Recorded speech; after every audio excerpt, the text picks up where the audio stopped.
네, 정치가 있는 저녁 정가는 금요일 전국 토론. 오랜만에 국민의힘 허은하 의원, 더불어민주당 신현영 의원 두 분 함께 모이셨습니다. 안녕하세요. 안녕하세요. 네. 먼저 이 초유의 당대표 중징계 이 사태를 맞춘 국민의힘 상황부터 이제 짚어보겠습니다. 워낙 큰 후폭풍이 예상됐었기 때문에 설마 하는 사람도 뭐 적지 않았을 것 같은데 일단 이제 중징계 결정이 내려졌고요. 이 결과 어떻게 보셨는지 두 분 차례로 짧게 먼저 여쭤보겠습니다. 허 의원님.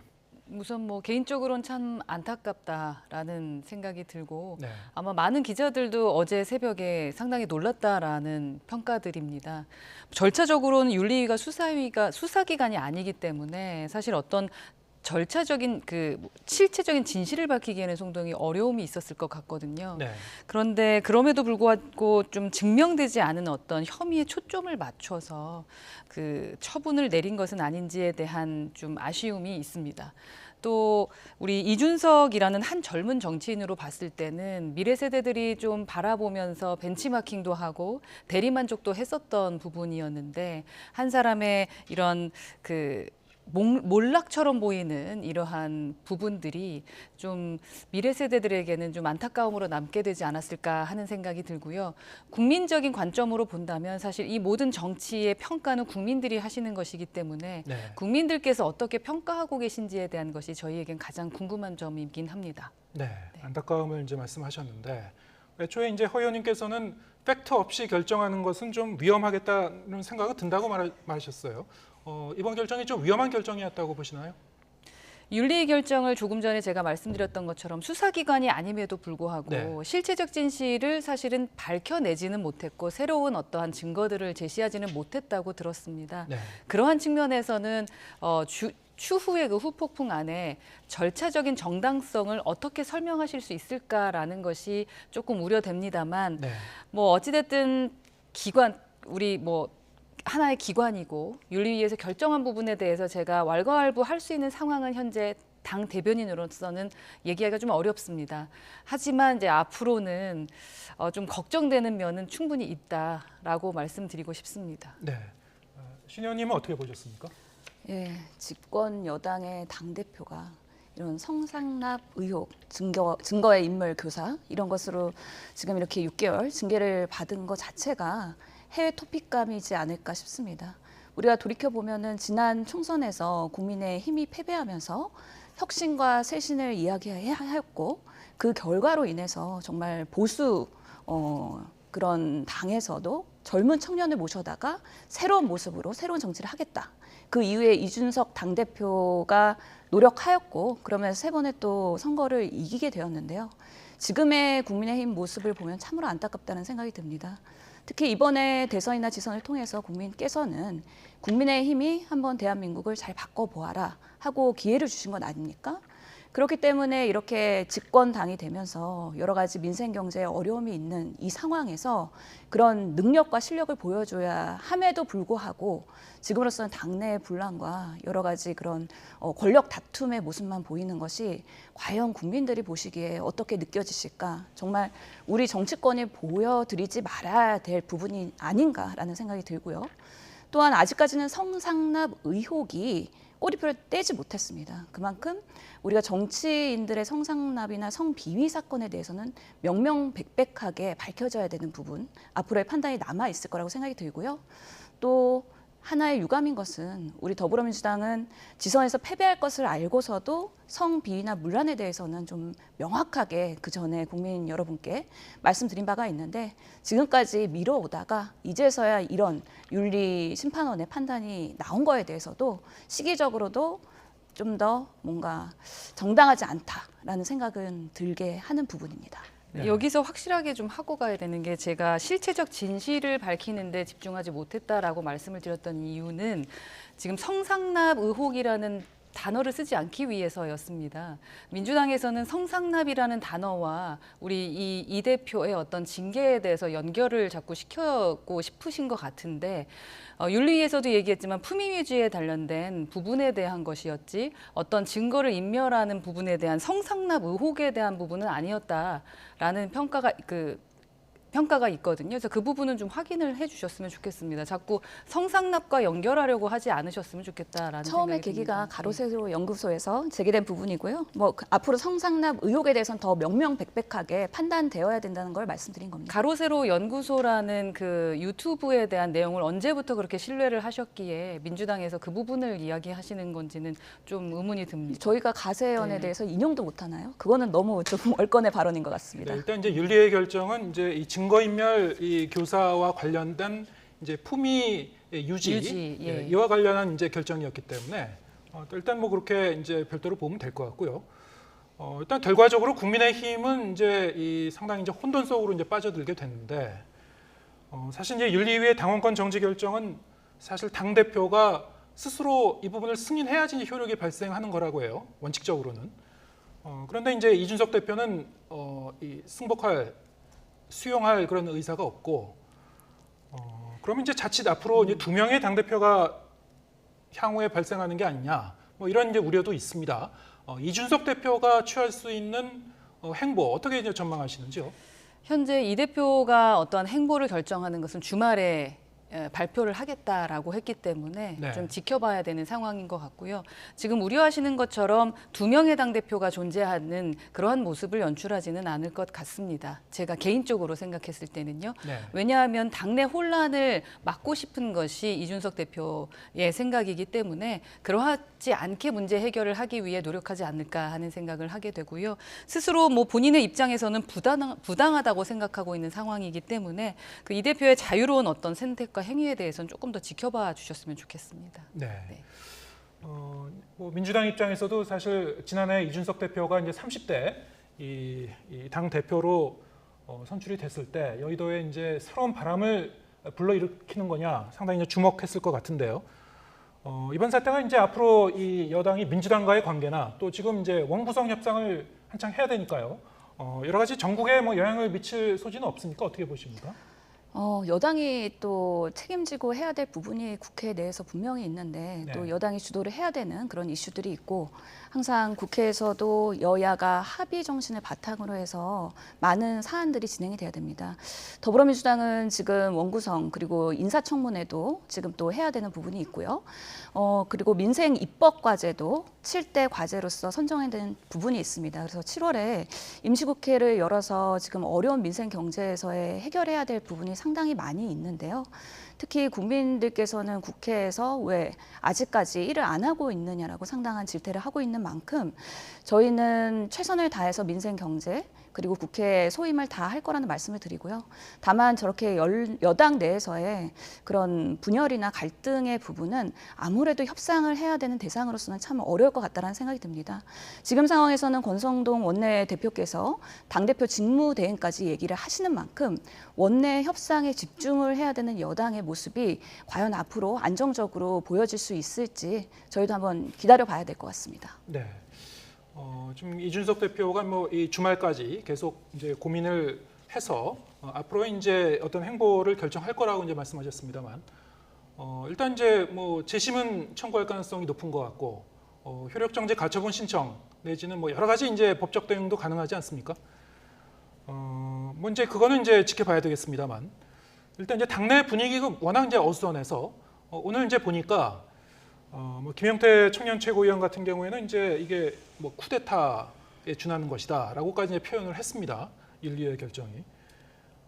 그리고 이제 뭐 당 대표를 물증 없이 심증만으로 징계한 건 부당하다. 하태경 의원의 얘기고요. 여러 가지로 좀 이게 이 혼란스러운데 당내 상황 어떻게 수습할 수 있을까요?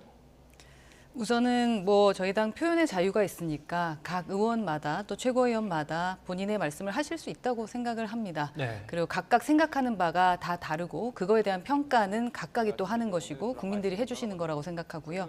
현재 당내 분위기는 뭐 보신 바와 같습니다. 우선은 다음 주에 저희 초선들이 긴급 회의를 해서 네. 10시 반에 모여서 뭐 여러 가지 현안들에 대한 이야기를 하게 될 거고요. 그리고 오후에는 또 의총이 있습니다. 네. 그 의총 통해서 또 다른 현안의 문제와 말씀하셨던 원 구성 관련된 부분이라던가 그러한 것들을 진행하게 될 것 같고요.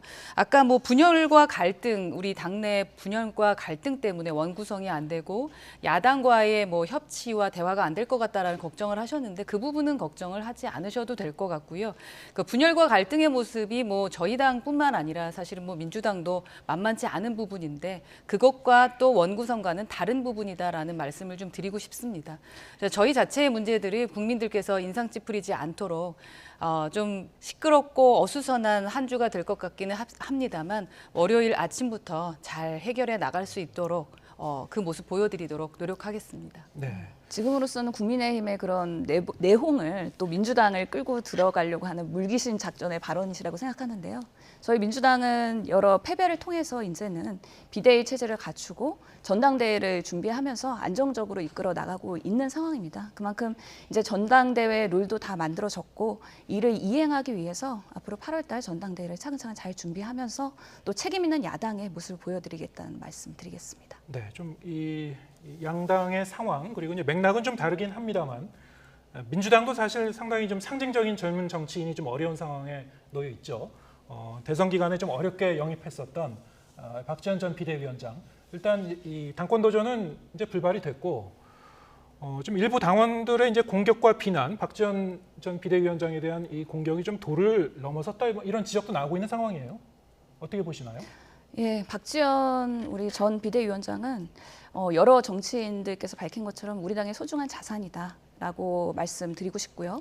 또 여러 가지 지금 인신 공격 그리고 정말 유튜버의 과도한 그런 신상 정보 파헤치는 그런 부분에 있어서는 명백하게 당 내에서도 윤리감찰단에 우선 조사가 들어간다. 그래서 진상조사를 통해서 문제가 있는 거는 분명히 징계를 한다라는 원칙을 오늘 천명을 했습니다.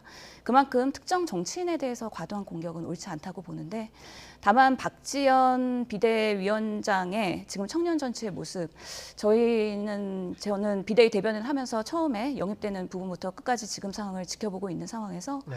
우리 당에서도 이제 젊은 여성 정치인을 필요할 때 영입해서 좀 소모하는 부분에 있어서는 지양해야 되지 않을까. 우리 정치가 이런 여성 정치를 소모적으로 하는 건 안 된다. 그리고 정말 검증되고 우리 당에 꼭 필요한 부분에 대해서 영입을 하고 끝까지 같이 갈 수 있도록 주변에서 잘 조력해야 된다고 생각을 합니다.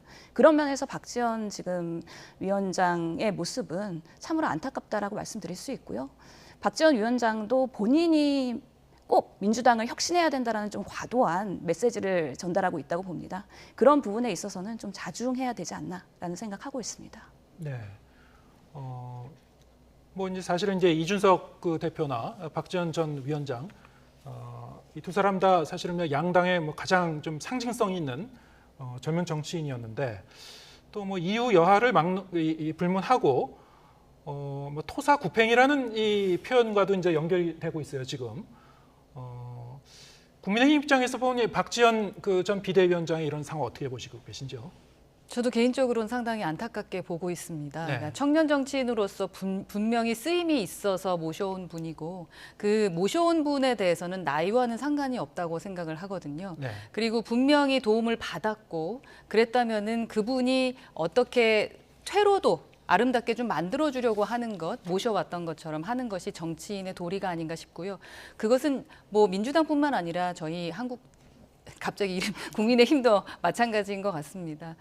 그래서 박지원 전 위원장을 보면서 물론 경험은 좀 적을 수 있겠습니다만 새로운 관점으로 바라보는 부분에 대해서 아마 긍정적 평가를 했다면 그 외에 어떻게 박지원 위원장을 새롭게 쓰임을 쓰일 수 있을까라는 부분에 대해서 지금 대변인님 말씀해 주셨던 것처럼 민주당 내에서도 좀 고민을 하면 좋을 것 같다. 이것을 어떤 개파와 또 싸움을 하는 부분으로 만들어서 이렇게 팽당하는 네. 토사구팽당하는 모습을 보여주시는 것은 정치로서는 보여주지 말아야 될 모습들 아닌가 하는 생각은 합니다. 저는 한 가지만 더 첨언하고 싶은데요. 이 청년 정치라는 게 워낙에 조금 세간에 관심을 갖다 보니까 청년 정치가 과연 뭐냐, 청년이 정치를 하면 다 청년 정치냐, 그렇지는 않다고 생각을 하거든요. 청년들의 정치도 똑같은 잣대에서 평가받아야 된다는 생각이 들고요.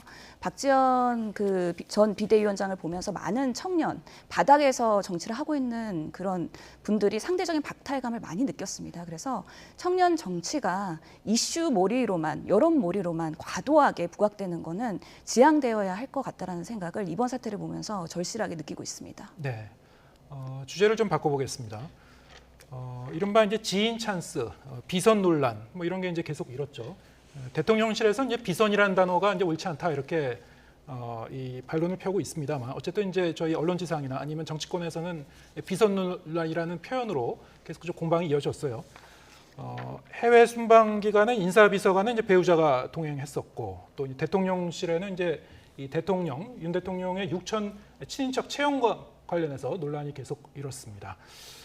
윤석열 대통령 같은 경우에는 이제 오늘 아침에 기자들과 만난 자리에서 선거운동을 함께한 동지라고 이 육천 이 행정관이라고 하죠. 이분에 대해서 이렇게 해명을 했습니다. 일단 이제 민주당 입장부터 여쭤보겠습니다. 민주당은 사실 이런 인물이 또 있을 수 있다. 뭐 이런 그 의문을 제기하고 있는 것 같아요. 전수조사 필요성을 주장했죠. 그러니까 이렇게 권력의 사유화하는 모습이 불안하다는 것이죠. 네. 대통령실에 과연 사적 인연으로 채용된 분들이 얼마나 있는지 국민들은 알지 못합니다.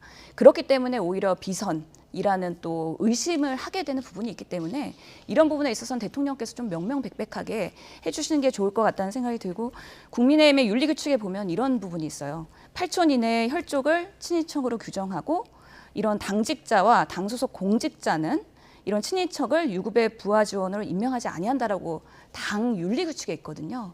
국민의당의 출신이시기 때문에 윤석열 대통령 이 대통령실을 꾸미는 데 있어서도 사적 관계가 적용되면 절대 안 된다고 생각합니다. 이 부분에 대해서는 확실하게 좀 국민들한테 사과하시고 정리가 필요하다라는 생각이 듭니다.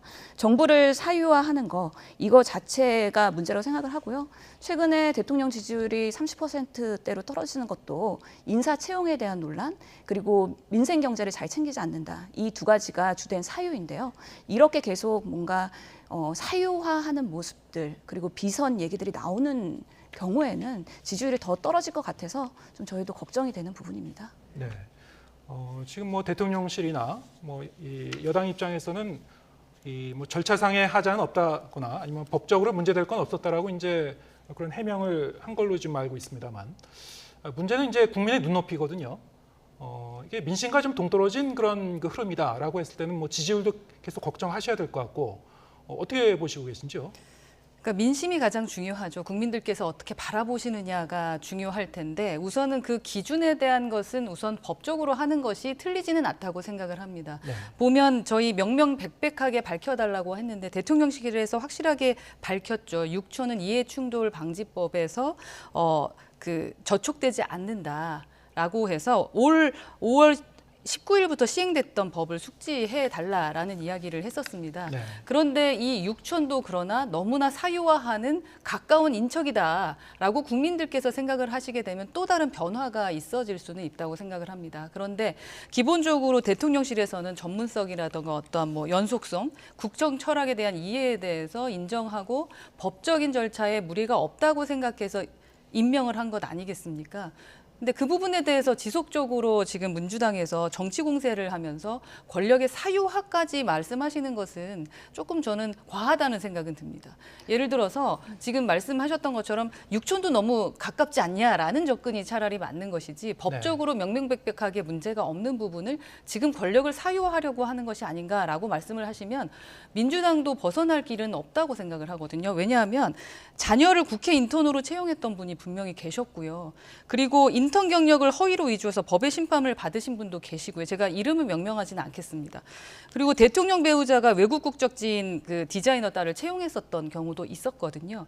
국민들께서 질타하는 것은 이해하겠습니다. 그리고 그러면 또 다르게 좀 바라보는 관점이 필요하겠구나라고 생각할 수 있겠습니다만 민주당 입장에서 지금 자꾸 프레임을 잡아가면서 공격하는 부분에 대해서는 저희는 조금 인정하기 어렵다. 이건 내로남불적인 공격이다라고 생각합니다. 네. 그래서 윤석열 대통령이 인기가 떨어지는 이유가 실력을 보여드려야 되는데요. 절대평가를 하면서 실력을 보여드려야 되는데 항상 전 정부보단 낫지 않느냐, 상대평가로 합리화를 하시려고 하는 게 문제거든요. 그런 부분에서 너네들도 문제가 없지 않느냐, 너네들도 문제가 있었지 않느냐라고 하면서 합리화하는 거는 국민들이 납득하시기는 어려울 거라고 생각을 하고요. 기본적으로 이런 그 윤리적인 부분, 항상 윤석열 대통령이 법으로 하자가 없다. 모든 사안들을 법으로 보는 게 오히려 더 문제라고 생각을 합니다. 대통령이 되셨기 때문에 국민들이 정말 바라는 것이 무엇인지 다시 한번 생각하시면서 판단하시면 될 거라고 생각이 듭니다. 그러니까 네. 법으로 무언가를 하는 것이 문제가 된다고 지적하시는 것처럼 모든 것을 정치 공세를 해서 일을 못하게 하는 것은 좀 다른 문제라는 거죠. 이제 민생에 집중해서 경제 살리기에 애써야 되기 때문에 이젠 정치 공세 그만하고 이제 일자리를 가진 사람들이 일을 어떻게 해나가는지를 좀 지켜봐 주셨으면 좋겠다는 그러면서 생각이 사적 채용을 한 그분들이 얼마나 전문성이 있는지 능력이 있는지 조금 더 설명이 필요할 것 같고요. 특히 스페인의 그런 행사 기획을 위해서 김건희 여사와 같이 동행했던 신모 씨 또한 얼마나 국제적인 능력이 있는지는 국민들이 납득하지 못하고 계시거든요. 그래서 많은 설명이 부족하다. 그래서 지지율이 떨어지는 거다라고 말씀하겠습니다. 네, 사실 이제 이 국민들 입장에서는 윤석열 대통령도 그렇지만 김건희 여사에 대한 관심이 굉장히 높은 것 같습니다. 뭐 인터넷 검색 기록을 보면은 윤 대통령을 이 김건희 여사의 이제 검색 기록이 더 이제 능가하는 그런 그 양상도 보이고 있다고 하고요. 그런데 이제 이 이른바 이제 김건희 여사에 관한 그 리스크가 계속 좀 대두가 되고 있는 상황이거든요. 뭐 이제 지인을 이런 어떤 이 공개적인 그런 그 일정에 이제 동행을 한다던가, 뭐 이번 이제 해외 순방에도 뭐 그런 일이 나타났습니다만, 이런 이 리스크를 좀 그 예방하기 위해서 계속 이제 지속적으로 제2부속실의 이제 이 부활이라든가 이런 여러 가지 이제 공식적인 채널을 통해서 조력을 받는 게 필요하지 않느냐 끊임없이 제기되고 있어요. 대통령실은 뭐 그럴 계획이 없다라고 지금 계속 밝히고 있습니다만, 국민의힘 입장에서 정부의 어떤 그 의견을 밝힐 수는 있는 거 아닙니까? 의견을 전달할 수 있을 것 같은데 국민의 입장은 어떤 건가요? 저희는 지난 그 당정협의 때도 말씀을 나눴지만 서로 함께 소통을 좀 많이 했으면 좋겠다라는 의견은 나왔었습니다. 네. 그러니까 예를 들어 누군가를 임명할 때도 뭐 당대표라던가 원내대표까지는 미리 좀 얘기해주면 어떻겠느냐라는 이야기 나왔던 게 기사화되기도 했었는데요. 기본적으로 그러한 부분들에 대한 것들을 미리 알고 이야기 나눴으면 좋겠다라는 이야기는 저희가 내부적으로 계속 하고 있고요. 네. 그리고 그래서 소통이 중요하다라는 부분들을 언론에 좀 배포하게 됐었습니다. 근데 지금 뭐 같이 해외 순방을 가고 같이 갔던 부분에 대한 법적인 거라던가 절차적인 문제는 없는 것으로 이미 밝혀졌습니다. 다만 국민들의 이제 심적으로 바라봤을 때 긍정적으로 보는 분도 계시고 부정적으로 보는 분들도 계신 거 아니겠습니까? 특히 이제 김건희 여사에 대해서 너무나 이제 예민하게 바라보시는 분들이 많다 보니까 어쩌면 그냥 법적인 것이라던가 절차적인 문제만 보는 것이 아니라 국민의 이제 마음도 한번 지켜보는 것이 좀 필요할 것 같다라는 것들은 지속적으로 말씀드리고 있고, 또 그에 따라서 그와 관련된 또 행보들을 지속적으로 하시지 않을까 하는 생각이 듭니다. 네. 뭐 민주당도 이 부분을 계속 그냥 주목하고 있을 것 같은데요. 예, 중요하다고 봅니다. 워낙에 그 여사이기 때문에 대통령의 부인이시기 때문에 행보 하나하나가 주목받을 수밖에 없고요. 네. 공식적인 행보이고 또 대통령의 여러 스케줄을 공유할 수밖에 없기 때문에 이런 비선이나 지인 찬스를 이용하는 것 자체가 대한민국의 국기문란에 해당될 수 있다라는 부분에서 좀 엄중히 바라봐 주셨으면 좋겠다라는 생각이 들고요. 지금으로서는 윤석열 대통령보다 김건희 여사가 훨씬 더 많은 관심을 받고 있는 것도 사실입니다. 그만큼 그분의 행보가 매우 중요하기 때문에 앞으로는 조금 더 공식적인 시스템을 마련하는 게 중요하겠다라는 면에서 국민의힘에서도 적극적으로 의견을 내야 된다고 봅니다. 계속 사고치는 모습으로 보이거든요. 그런 모습들이 정말 윤석열 대통령 부부가 불안하다라는 모습을 각인시켜야 하는 또 단서가 되지 않나 싶습니다. 정치적으로 자꾸 공세하지 말라달라고 말씀을 드리는 게 비선이 아니었지 않습니까? 합법적인 절차를 거쳐서 이분들은 동행을 했었습니다. 민간인이 아예 동행을 못했던 것도 아니지 않습니까? 개그맨 그 특별수행원으로 함께 갔었던 거 기억하실 겁니다. 문재인 대통령하고. 그 부분은 문제가 되지 않는 거였나요? 모두 다 절차에 따라서 진행을 했었던 부분을 자꾸 이 비선이라는 말을 하면서 좀 자극적인 단어를 하다 보니까 국민들이 더 불안하게 지켜보신다라는 거죠. 우선은 물가라던가 경제적인 문제로 지금 힘들어하고 계시니까 우선은 협치하면서 우리 먼저 어떻게 이 물가 안정을 하는지에 대한 것을 더 먼저 논의를 좀 했으면 좋겠습니다. 정치적 공세보다는. 그런 예. 면에서 네. 참 대통령이 그런 협치를 하려는 통합의 모습을 전혀 보이지 않는 게 유감이라고 생각이 들고요. 계속해서 이런 부분에 있어서 문제점을 잘 수용을 하고 겸허하게 받아들이는 모습을 보여주셔야 되는데 계속 법에 문제 없다라고 주장하시는 것 자체가 고집불통으로 보인다. 그게 더 문제다라고 생각을 합니다. 예, 알겠습니다. 뭐 대통령실이나 이 여당에서도 이 계속 이제 민심을 청취하고 있을 걸로 생각하고요. 네, 그렇습니다. 내부적으로 이제 고민이 거듭되고 있는 것 같아요. 그럼요. 네. 네. 앞으로 잘 지켜보겠습니다. 국민의힘 허은하 의원 그리고 더불어민주당 신현영 의원 두 분과 함께했습니다. 고맙습니다. 감사합니다.